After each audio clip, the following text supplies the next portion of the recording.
Tu as déjà senti cette montée brutale, presque animale, qui serre la poitrine, trouble la vision et te pousse à dire ou faire ce que tu regretteras plus tard. La colère arrive comme une évidence, comme quelque chose de naturel, presque justifié. On te coupe la route, on te manque de respect, on te trahit, on t'ignore, et aussitôt une voix intérieure s'enflamme et réclame réparation. Depuis toujours, on t'a appris que la colère est normale, qu'elle est humaine, qu'elle est parfois même nécessaire pour se faire respecter. Pourtant, les plus grands esprits de l'histoire affirmaient exactement l'inverse. Ils voyaient dans la colère non pas une force, mais une faiblesse de l'âme, une perte de contrôle, une abdication silencieuse de ta liberté intérieure. Si tu comprends vraiment ce qu'ils voulaient se dire, quelque chose change radicalement. Pas demain, pas dans 10 ans, maintenant. Imagine un instant que plus rien ni personne ne puisse te voler ta paix intérieure. Ni une insulte, ni une injustice, ni même une trahison. Ce n'est pas une promesse naïve, ni une illusion spirituelle. C'est une discipline mentale, précise, exigeante, transmise depuis plus de 2000 ans. Marc Aurèle, empereur de Rome, dirigeait un monde en guerre, entouré de complots, de maladies, de morts quotidiennes. Pourtant, dans l'intimité de ses écrits, il répétait une idée simple, presque dérangeante. Ce ne sont pas les événements qui nous troublent, mais le jugement que nous portons sur eux. La colère, selon lui, n'est jamais causée par l'extérieur. Elle naît toujours à l'intérieur, au moment précis où tu décides que ce qui arrive ne devrait pas arriver. C'est là que tout commence. La colère n'est pas une réaction automatique. Elle est une interprétation. Tu crois qu'on t'a manqué de respect, donc tu te mets en colère. Tu crois qu'on t'a injustement traité, donc tu brûles intérieurement. Mais ce que les stoïciens ont compris, et que très peu de gens acceptent vraiment, c'est que cette interprétation est un choix, même s'il est rapide, même s'il est inconscient. Épictète, ancien esclave devenu philosophe, insistait sur ce point avec une rigueur implacable. Les choses en elles-mêmes ne nous atteignent pas. Seules nos opinions sur ces choses ont ce pouvoir. Autrement dit, quelqu'un peut crier, mentir, trahir, humilier. Tout cela existe, mais la colère n'existe qu'au moment où tu consens intérieurement à voir cet acte comme une offense personnelle. Cela peut sembler abstrait, alors prenons quelque chose de très concret. Tu travailles dur, tu fais de ton mieux, et ton supérieur te critique devant les autres. Instantanément, la colère monte. Pourquoi? Parce que tu ajoutes mentalement une phrase invisible à la situation. Il n'a pas le droit de me parler comme ça. Cette phrase n'est pas un fait. C'est une exigence que tu imposes au réel. Le réel, lui, n'obéit jamais à tes exigences. Et chaque fois que tu exiges qu'il le fasse, tu te condamnes à souffrir. Sénèque disait que la colère est une punition que l'on s'inflige à soi-même pour les fautes des autres. Pendant que l'autre continue sa journée, mange, rit, dort, toi tu rumines, tu bouillonnes, tu perds ton énergie, ton calme, ta lucidité. Le stoïcisme ne te demande pas de devenir passif, ni de tout accepter sans réagir. Il te demande quelque chose de bien plus difficile, séparer ce qui dépend de toi de ce qui n'en dépend pas. Les paroles des autres ne dépendent pas de toi, leurs actes non plus. Leur caractère, leur ignorance, leurs blessures, leurs intentions t'échappent totalement. En revanche, ta réaction, ton jugement, ton attitude intérieure sont entièrement sous ta responsabilité. Tant que tu crois que ta paix dépend du comportement des autres, tu es leur prisonnier. Le jour où tu comprends qu'elle dépend uniquement de toi, tu redeviens libre. Marc Aurèle se rappelait chaque matin que les personnes qu'il allait rencontrer seraient peut-être ingrates, arrogantes, malhonnêtes ou agressives. Non pas pour se rendre amer, mais pour se préparer intérieurement. Quand tu t'attends à ce que le monde se comporte parfaitement, la moindre imperfection te choque. Quand tu acceptes que l'imperfection fait partie de la condition humaine, elle cesse de t'atteindre avec la même violence. La colère naît souvent de l'illusion que les autres devraient être différents de ce qu'ils sont.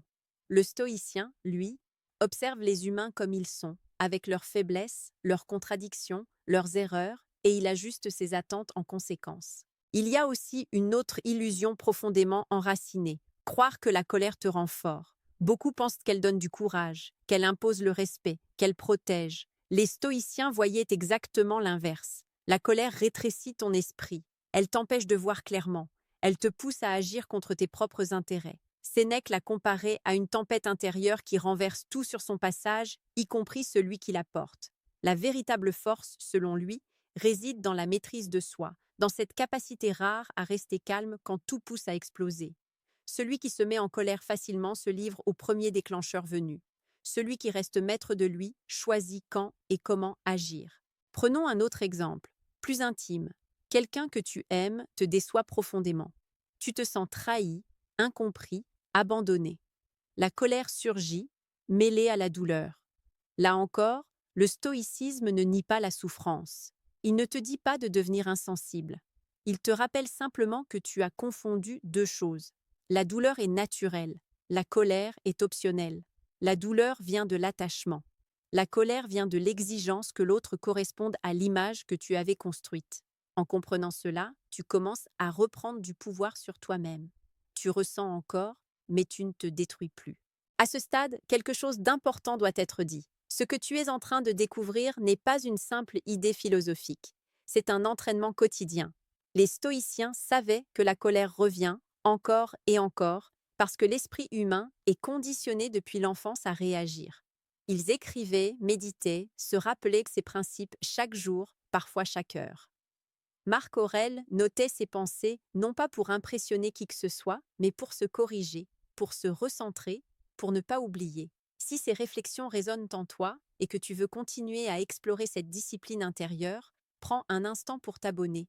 Ce rappel discret peut devenir un point d'ancrage, une manière de nourrir régulièrement ton esprit avec des idées qui renforcent ta maîtrise de toi-même. La première grande leçon stoïcienne sur la colère est donc celle-ci. Tu n'es pas en colère à cause de ce qui arrive, mais à cause de ce que tu te dis à propos de ce qui arrive. Tant que tu ne vois pas cette distinction, tu subiras. Le jour où tu la vois clairement, tu ouvres une porte. Derrière cette porte, il y a une liberté que très peu de gens expérimentent. Mais comprendre intellectuellement ne suffit pas. Il faut aller plus loin. Il faut voir comment désamorcer la colère au moment précis où elle naît, avant qu'elle ne prenne le contrôle. C'est ce que nous allons explorer dans la suite. La colère ne surgit jamais toute faite. Elle commence toujours comme une étincelle, une micro-réaction presque imperceptible, une pensée furtive, une tension dans le corps, une phrase intérieure qui juge, accuse ou réclame.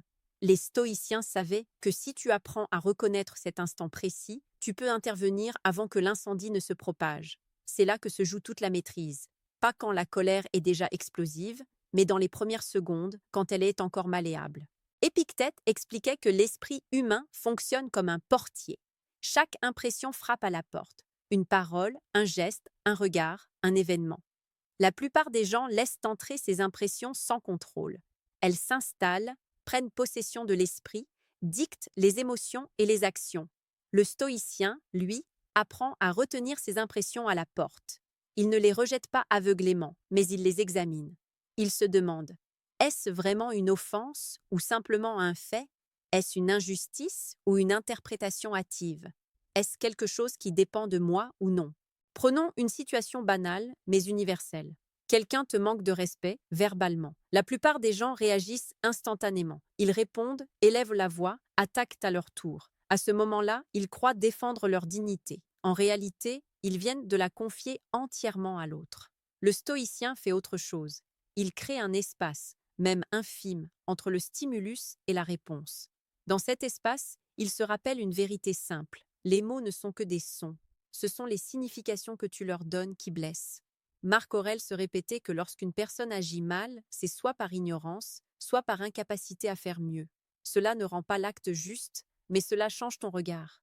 Si quelqu'un t'insulte parce qu'il est dominé par ses émotions, par son éducation, par ses blessures, pourquoi laisserais-tu son désordre intérieur envahir le tien? En te mettant en colère, tu ne corriges pas son comportement.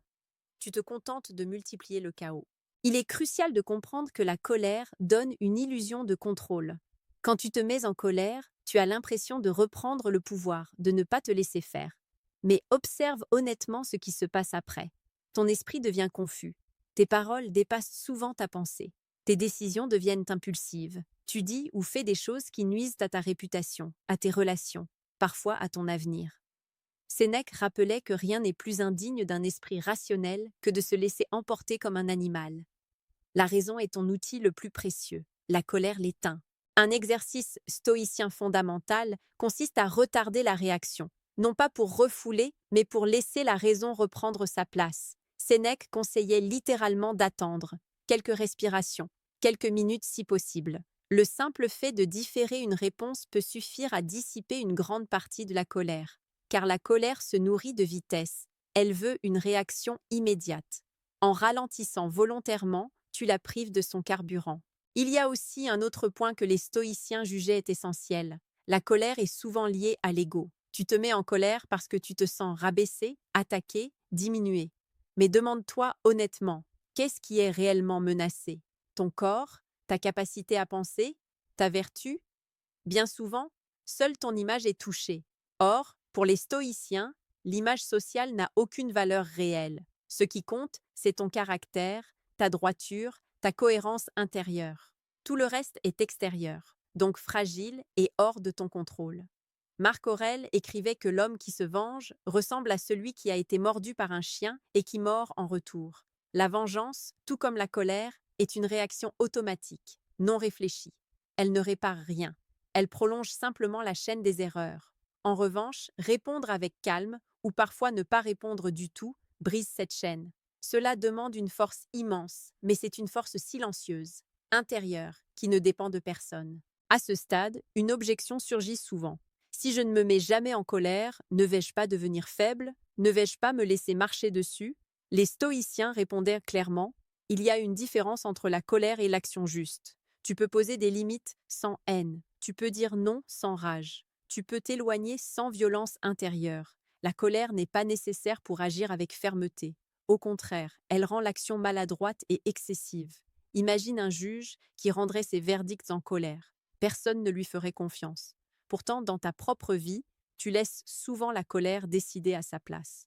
Le stoïcisme t'invite à devenir le juge de tes propres réactions.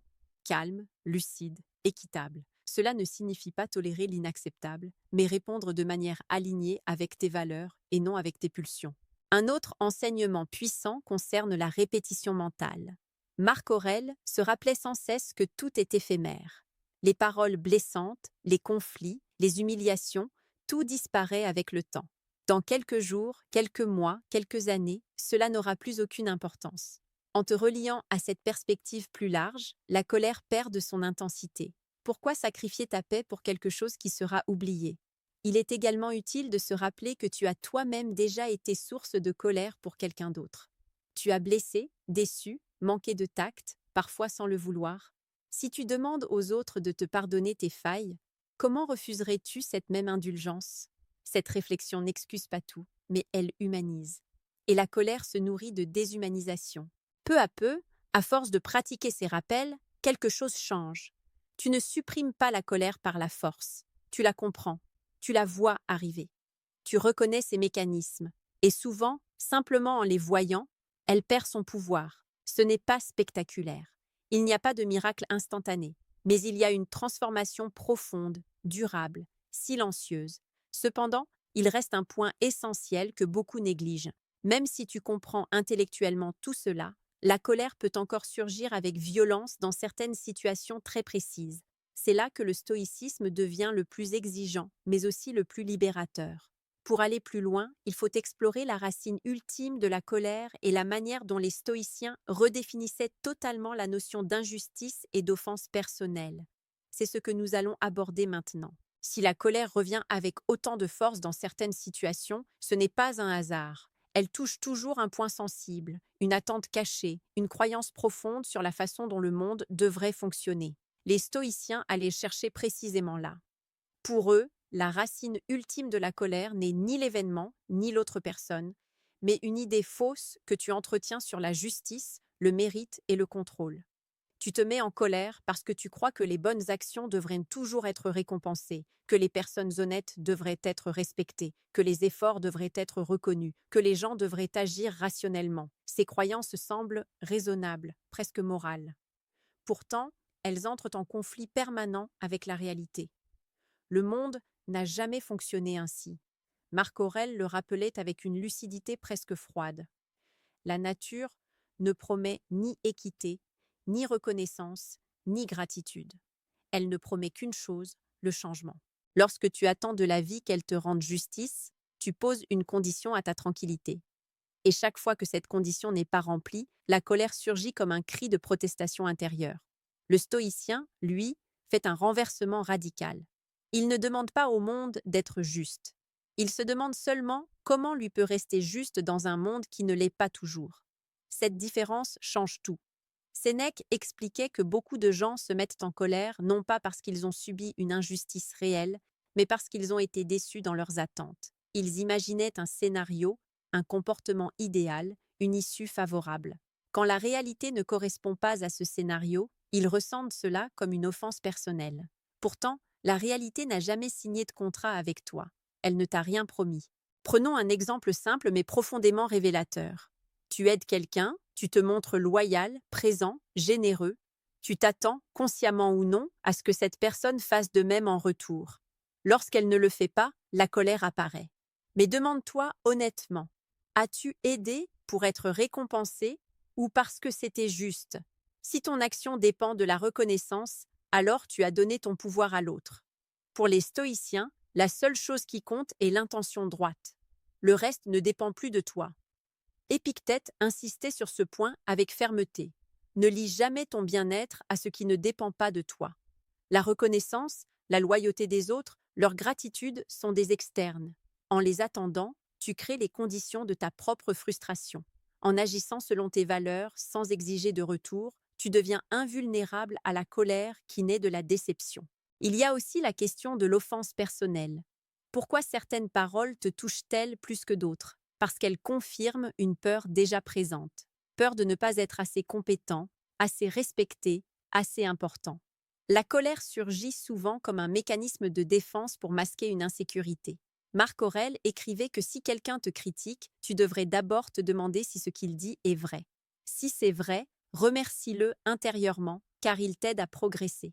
Si ce n'est pas vrai, pourquoi te troubler pour une illusion? Cette posture demande une honnêteté brutale envers soi-même. Elle t'oblige à regarder ton ego sans complaisance. Mais c'est précisément là que la liberté commence. Tant que ton ego dirige tes réactions, la colère aura toujours un point d'entrée. Le stoïcisme ne cherche pas à écraser l'ego, mais à le remettre à sa juste place. Un outil, pas un maître. Les stoïciens avaient aussi une vision très claire de l'injustice. Pour eux, la véritable injustice n'est pas ce que l'on te fait, mais ce que tu fais en réponse. Si, sous l'effet de la colère, tu deviens injuste à ton tour, tu as perdu bien plus que ce que tu croyais défendre. Sénèque affirmait que le pire mal n'est pas de subir une offense, mais de perdre sa vertu en y répondant mal. Tout peut être enlevé sauf une chose, ta manière d'agir. Et c'est précisément cette chose que la colère menace en premier. Il est important de comprendre que les stoïciens ne cherchaient pas à supprimer toute émotion. Ils distinguaient les émotions incontrôlées des sentiments guidés par la raison. La colère, telle qu'ils la définissaient, est toujours excessive, toujours aveuglante. Elle dépasse la mesure. Elle n'améliore jamais une situation. Même lorsqu'elle semble produire un résultat immédiat, elle laisse derrière elle des dégâts invisibles mais profonds. Marc Aurèle se rappelait que chaque être humain agit selon ce qu'il croit être bon à ce moment précis. Même les actions les plus condamnables naissent d'une confusion intérieure. Comprendre cela ne rend pas tout acceptable, mais cela enlève à la colère son caractère personnel. Tu ne fais plus face à un ennemi, mais à un être humain imparfait, comme toi. À force d'intégrer cette vision, ta relation au monde change. Tu cesses de prendre les choses contre toi. Tu observes davantage. Tu réagis moins. Tu choisis mieux. Et surtout, tu conserves ton énergie pour ce qui compte vraiment. La colère est énergivore. Elle épuise l'esprit, le corps, le cœur. Le stoïcien protège cette énergie comme un bien précieux. Mais il reste une dernière étape, peut-être la plus difficile. Comprendre la colère, la désamorcer, relativiser l'injustice, tout cela est puissant. Pourtant, le véritable objectif du stoïcisme n'est pas seulement l'absence de colère. C'est l'installation durable d'un état intérieur stable, calme, presque inébranlable, quelles que soient les circonstances. Pour atteindre cela, il faut intégrer ces principes non plus comme des idées, mais comme une manière de vivre. C'est ce que nous allons explorer pour conclure. Arriver à un état où la colère n'a plus de prise sur toi ne signifie pas que plus rien ne te touche. Cela signifie que plus rien ne te gouverne. Les stoïciens parlèrent d'une citadelle intérieure, un espace en toi que rien d'extérieur ne peut envahir sans ton consentement. Ce n'est pas un lieu abstrait. C'est le fruit d'une pratique quotidienne, patiente, souvent invisible aux yeux des autres, mais profondément transformatrice. Marc Aurèle revenait sans cesse à cette idée. Tu portes en toi une puissance capable de transformer chaque obstacle en matière première pour ta croissance. Ce n'est pas l'absence de difficultés qui forge la paix intérieure, mais la manière dont tu choisis de les rencontrer. La colère disparaît progressivement lorsque tu comprends que chaque situation est une occasion d'exercer une vertu précise. La patience, la tempérance, la justice, la lucidité. Dans la vie quotidienne, cela commence par des gestes simples. Lorsque quelque chose ne se passe pas comme prévu, au lieu de résister intérieurement, tu observes. Tu nommes ce qui se passe sans y ajouter de jugement. Tu te dis simplement « voilà ce qui arrive ». Cette phrase, en apparence banale, a un pouvoir immense. Elle coupe court à la narration mentale qui nourrit la colère. Elle te ramène au réel, débarrassée de l'exigence qu'il soit différent. Les stoïciens accordaient une grande importance à la préparation mentale. Ils ne cherchèrent pas à éviter les situations difficiles, mais à s'y préparer intérieurement. Chaque matin, Marc Aurèle se rappelait qu'il rencontrerait des comportements injustes, grossiers, égoïstes. Non pour s'endurcir, mais pour ne pas être surpris.